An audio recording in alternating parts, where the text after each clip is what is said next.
ٹھیک ہے جاوید صاحب، یہ کویشچن ہے، یہ تھوڑا سا تفصیل طلب ہے شاید. یہ فرماتے ہیں کہ انشورنس کے متعلق آپ کی رائے کیا ہے، اور اس کی خاص کچھ ٹرمینالوجی ہیں، جیسے جہالہ اس میں ایک ٹرمینالوجی استعمال ہو رہی ہے یا کچھ اور ٹرمز ہیں، وہ ذرا واضح کیجیے گا. اور کیا یہ اللہ پر توکل کرنے کے خلاف نہیں ہے؟ اس دنیا کے اندر اللہ نے آپ کو عقل دی ہے، یہ ضروری ہے کہ آپ اپنے مستقبل کی فکر کریں.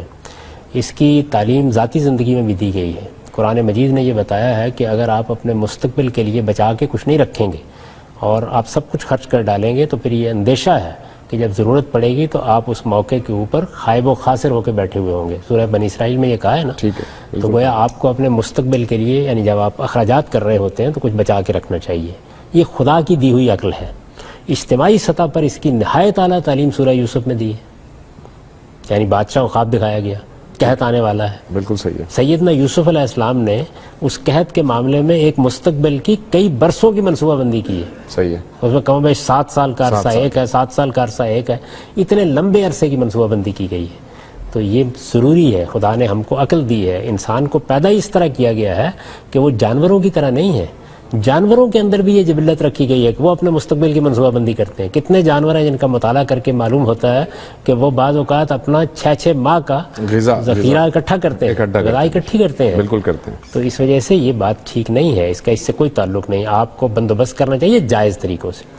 انشورنس یا بیمے کے معاملے میں جو اصل بحث پیدا ہوئی ہے وہ یہ ہے کہ یہ عقد تجاری ہے یا عقد معاونت ہے.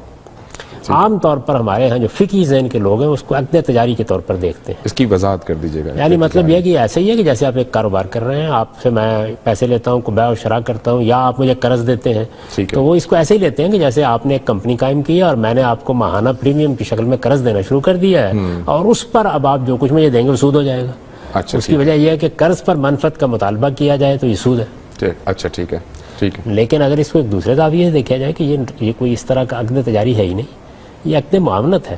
یعنی 10 آدمیوں نے مل کے یہ طے کیا کہ ہم آپس میں تھوڑا تھوڑا کنٹریبیوٹ کریں گے، اور اگر کسی کو کوئی مشکل پیش آئے گی تو اس مشکل کے موقع پر اس طریقے سے، اس قاعدے کے مطابق اس کی مدد کر دی جائے گی. اچھا ٹھیک ہے. تو یہ عقد معاونت ہوگا. اب ظاہر ہے کہ یہ عقد معاونت سادہ جگہ پہ بھی ہوتا ہے. یعنی ایک محلے کے لوگوں نے طے کر لیا، ایک خاندان کے لوگوں نے طے کر لیا، ایک دفتر کے لوگوں نے طے کر لیا. اس کو اس سے آگے بڑھ کر دور حاضر میں آرگنائز کر دیا گیا ہے. یعنی بعض لوگ آگے بڑھے، انہوں نے کہا جی ہمیں آپ اس کے آرگنائز کرنے کی ذمہ داری دے دیں. انشورنس کمپنی کیسے وجود میں آتی بن گئی؟ صحیح ہے. آرگنائز کرنے کی ذمہ داری دے دیں، اور ہم آپ سے کوئی معاوضہ نہیں طلب کرتے. ہم آپ سے اس روپے کو خرچ کر کے آگے اس پہ کاروبار کر لینے کی اجازت طلب کر رہے ہیں. جمع ہو جائے گا نا سارا کا سارا. ٹھیک ہے. اس پہ کوئی اعتراض نہیں کیا جا سکتا. آپ اس زاویے سے اس کو دیکھیں گے تو اس میں جو کچھ بھی آپ کو ملتا ہے وہ بالکل ٹھیک ہے.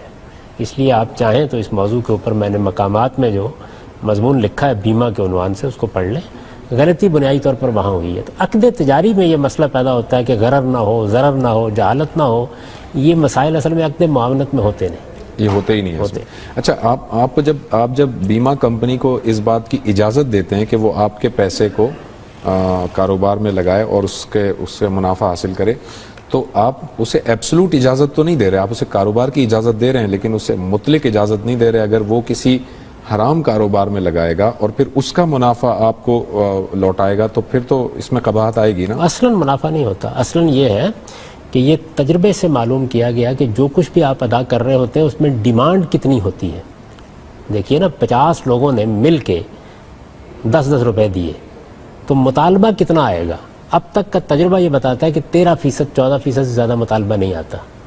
تو اس وجہ سے وہ آپ کی رقم میرے پاس آ جاتی ہے، میری آپ کے پاس چلی جاتی ہے، اصلاً وہی سرکولیٹ کر رہی ہوتی ہے. اچھا، تو اس لیے اس پر بھی کوئی اعتراض نہیں ہو سکتا. تاہم یہ ممکن ہے کہ بڑے پیمانے کی بعض ٹرانزیکشن میں کچھ منفعت بھی ان کو اپنی دینی پڑ رہی ہو. یہ بہرحال ان کا کام ہے، ان کو توجہ دلانی چاہیے کہ وہ نیک کام کریں، اچھے آدمی بنے. یہ وہاں ہوگا.